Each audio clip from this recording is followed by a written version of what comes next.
గతంలో 10 సంవత్సరాలు టీఆర్ఎస్ పరిపాలన చూసినాం, మనం కేసీఆర్ ప్రభుత్వం చూసినాం, దానికన్నా ముందు 60 సంవత్సరాలు కాంగ్రెస్ ప్రభుత్వం చూసినాం. మరి ఎందుకు గెలిపించారు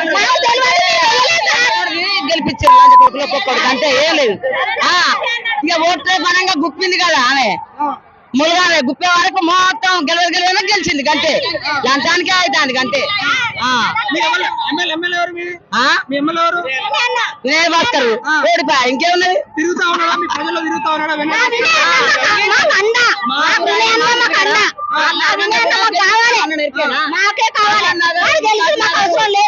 ఇవన్నీ పెద్దమ్మ గడ్డ అన్ని తిరుగుతాడు రౌతులు గుచ్చుకోపోయినా కానీ గెలిపించి పెద్ద అండ వేసిన అన్నను